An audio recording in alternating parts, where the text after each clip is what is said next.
Hello, friends, family members, and brothers in Christ.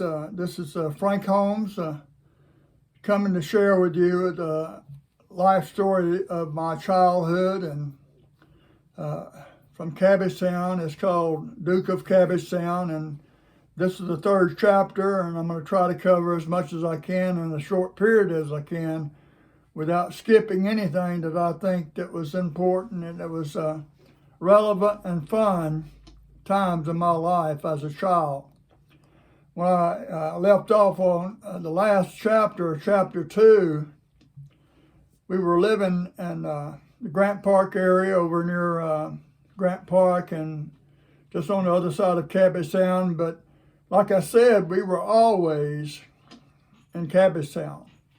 Even if we lived somewhere else, we were always in Cabbagetown on Saturday or Sunday, or those times of the week when my mother was working and things of that nature in summertime. But we were always in and out of Cabbagetown because my grandmother and grandfather, Papa and Mama Lee, was the patriarchs of our family, and that's where we always ended up. So these stories will kind of go back and forth in these areas. But there was a time when one of the things that us kids did was go to theaters on Saturday morning. And I'll never forget the one called Fairfax on Memorial Drive. It was called the Bug House. And then there was a Temple Theater up near where we used to live off of Bryant. But the Fairfax would get in and I think it cost you a nickel, and you could buy a Coke and a popcorn for a nickel, and so forth and so on, and maybe have another 5 cents for a candy bar. But you could also get in on Capitola tokens. That was in Capitola flour, and my grandmother used to have a lot of flour. She always baked biscuits, and every morning my grandmother would make biscuits and gravy and whatever fruit and different things. She'd lay it on the table for the family to come in and get whatever they wanted. She'd get up there in the morning and start cooking biscuits and making gravy and things of that nature. But most of the times it was sorghum syrup biscuits and gravy. Very seldom did we eat eggs every morning, but she did cook eggs for whoever come in at that time. She would cook them at that time, but she always left biscuits and gravy on the table so that we could have biscuit gravy and sorghum syrup or molasses to put on our biscuits, hot biscuits. What a wonderful time. My grandmother was a wonderful cook. I learned a lot about cooking from my grandmother. But anyway, to make a long story short, she got those Capitola tokens out, gave them to us, and you could go to the theater on a Capitola token. And the things we saw in the theater back in those days was a thing called serial movies, and we used to call them trapper pictures. We saw things like Tim Tyler's Luck and Captain Marvel, and there was chapter pictures, and they'd have a sequence about 30 minutes and come back, and the next week at a follow-up with that. And so many of those different things we saw at a time that was very relevant to our life, because these were kind of our heroes and things of nature like that. The other thing that was really relevant in our life was cowboys. Especially as a young boy. I told you about me living in Grapevine, how wonderful that was, but we always had cap pistols or something, and a cowboy hat or something that always, we played cowboys and Indians that reflect upon the times that one of the biggest things in the theaters was cowboy movies. It started out with a silent movie with Bob Steele and different people like that. Roy Rogers, Gene Autry, Dale Evans, Gabby Hayes, Whit Wilson, Lash LaRue, and we'd see things like Tom Mix, and I told you about Tom Mix and how he was the owner of the ranch we lived on in Texas. How about Gene Autry? The Three Musketeers with John Wayne, that goes way back. Randolph Scott and Joel McGray was one of my favorite cowboys, and Hopalong Cassidy and people like that, the Lone Ranger. But cowboys were very much a part of my life and growing up and watching movies and going to the theater. And the different games we'd play on the way to the theater. We'd always walk to the theater, and there was a game we used to play called Hits and Cracks. Some of you may remember that, and some of you may not. You may not even know of it, but some of you may. But it was done with a cigarette pack, Camels especially. Nearly everybody smoked back in those days. They smoked either Bugler or Camels or Lucky's or I forget what was some of the other ones that was around back in that time. Philip Morris.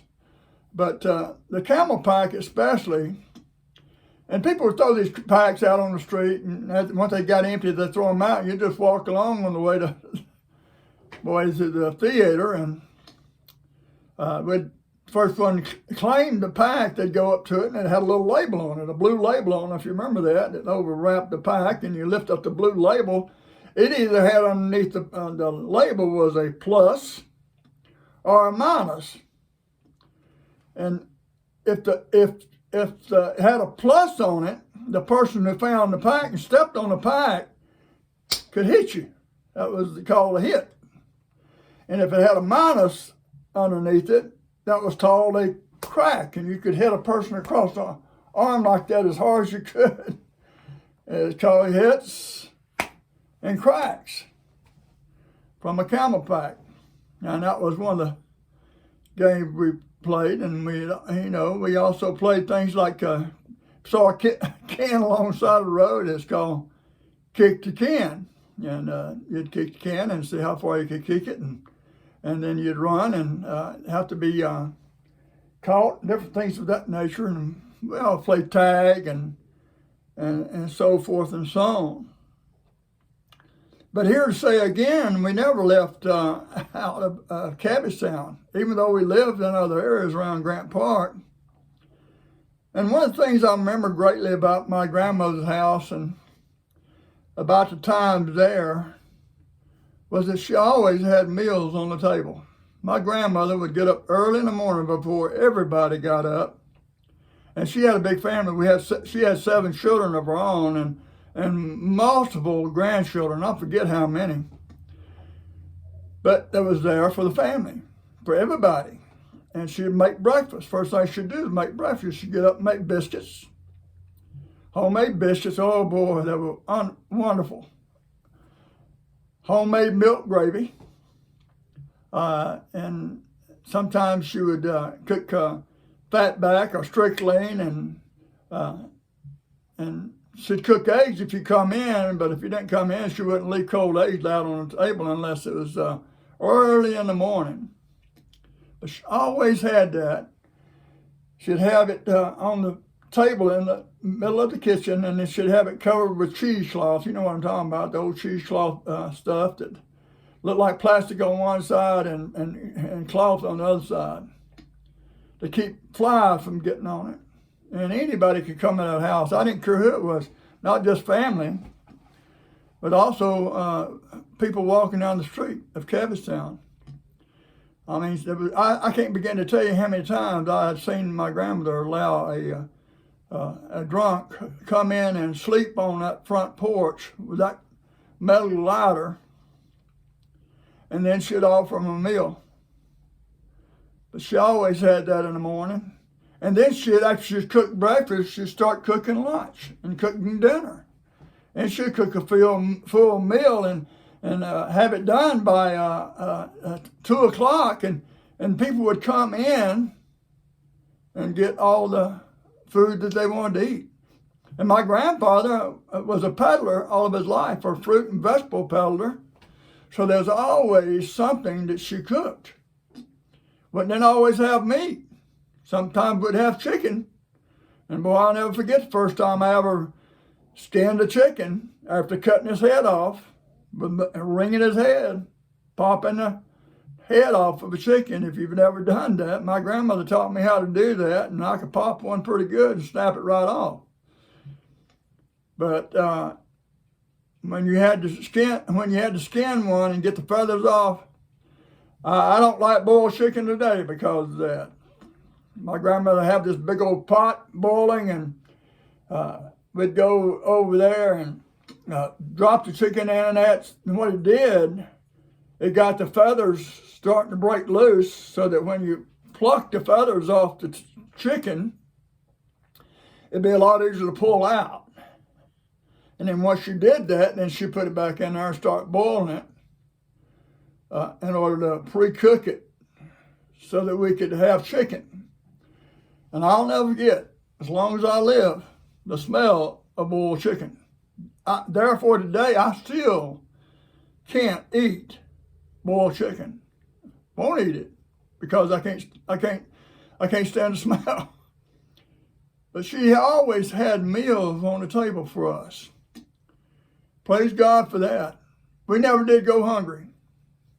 Very few times we ever went hungry in our life because my mother and all of my aunts and uncles knew that they could take their children to Grandma's house, to Momlies and Papa's, and we'd have something to eat. We'd always go home with something to eat. My grandmother canned pickled peaches. I got to where I just love pickled peaches. One of my favorite things to do was go in the cupboard back there where she had just a whole wall full of pickled peaches and canned fruits and vegetables and things of that nature. And boy, but I did love pickled peaches. She knew exactly how to do them. My grandmother used to make the best peach cobbler. She'd make the best sweet potato cobbler. If you've never had that, you just don't know what you're missing. I know how to make that. She told me how to make that. And I made it from time to time, but boy, when you make it, it's a lot. And it's just me by myself now, so I don't do that very often anymore. She also taught me how to can jellies. I still make jelly. These things I learned from my grandmother. I learned from my grandfather how to sell things. I began to working as a young child during these years as a 6, 7, 8, 9, and 10-year-old child. I used to go peddling with my grandfather selling fruits and vegetables. We'd leave early in the morning. We'd go down to State Farmers Market, and at one time, I think the first one was out in, I think it was the West End area, and we'd go there, and my grandfather was what was referred to as a fruit inspector. He'd inspect all the fruit, and he knew exactly where to go to find the best fruit. And I learned a valuable lesson about that, and I used it as an illustration in one of my sermons I talk about how we as Christians are supposed to be fruit inspectors. But then we'd go out and we'd sell those fruits and vegetables, especially summertime, and I'll never forget that. I'd have to learn how to sell peaches. And I said, peaches, get your red ripe peaches, watermelon man. And they'd know we were coming. And the thing about it, a lot of people don't realize, my grandfather didn't sell in the white neighborhoods. He always sold in the black neighborhoods. You know why? Because they cook more than white folks. And that's the truth. And they loved fresh fruits and vegetables, and that's the place to get it, because sometimes you couldn't find the grocery store unless you had a neighborhood grocery store, and they didn't have all those fruits and vegetables like that. I remember a grocery store being on the corner where we lived, and Miss Lyons had that grocery store, and I also remember a grocery store coming down the street. It was Turnip Seeds grocery store, an old school bus. And some of you might remember that. these stories I'm telling you, some of these things I'm sharing with you, maybe you can just post comments, and if you remember some of those things, just let me know. But we would sell all of these fruits and vegetables in a black neighborhood. And those were fun times. I did that all the way up until I was a teenager with my grandfather, Papa. I was one of the first ones that did it. My older brother did it, but not very long. But I was one who did it a lot. I mean, I did it probably up until I was 12 years old. I think I did that from about 6 to 12. For about 6 years, I went with my grandfather. And then I started selling and peddling on my own with the Rices down in the middle of Cabbagetown. You used to go with them, and we'd go sell them. But those are some things I did as a child. Another thing is I talk about all the different type of games we played.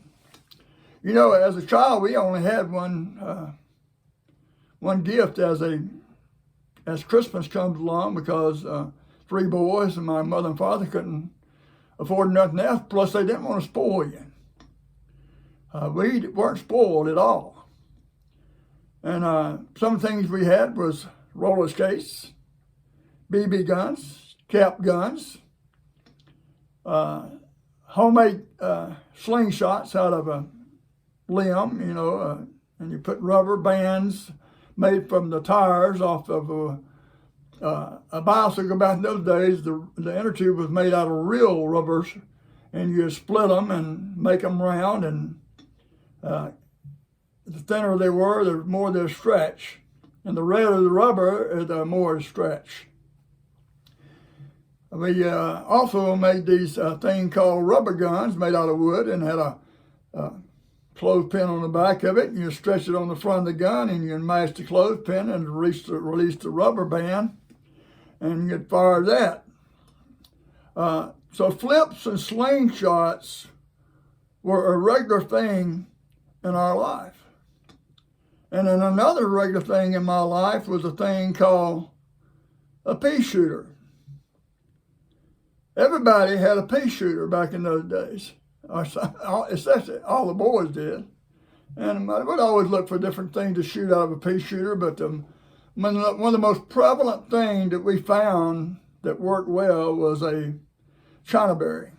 Come off of a chinaberry tree. If you've never seen one, boy, when they fall and they're ripe and they're just nasty, green, slimy stuff.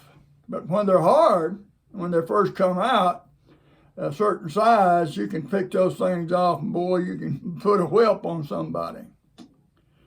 But those things that we use as children to fill our time.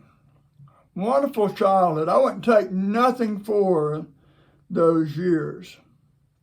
And I told you about me shooting my mother in the chin with a BB gun. Well, my brother shot me one time in the eye with a BB gun, and it lodged right here. You know the old story and the Christmas story says, be careful with that BB gun because you might shoot somebody's eye out. Well, my brother almost did, and I've got a scar either here or here. I can't see it, but maybe you can, where that BB lodged in my eyelid, because we used to have BB gun battles, believe that or not. And we'd kind of fast draw, and I'd always try to go too fast, and I'd miss, and Woody would just pop me right wherever he wanted to. Kind of stung. But those are the things that we enjoyed in life as being from Cabbagetown. Simplicity of life, even in the midst of all the turmoil we had to deal with as a young boy. Even though there was times when I just was so fearful, and things I just couldn't understand, and what was going on with my dad and my mother all the time having to work. She was a sales clerk most of the time at a department store, and she worked for J.J. Newberry's for many, many years in downtown Atlanta. And we'll talk about going downtown in Atlanta, Georgia, next time we talk.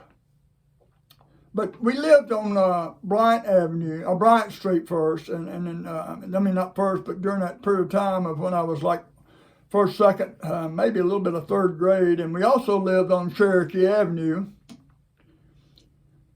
down beside Grant Park, over where the Temple Theater was, and over where Bingham Grocery Store was. And my brother used to deliver groceries for Bingham Grocery Store on a big old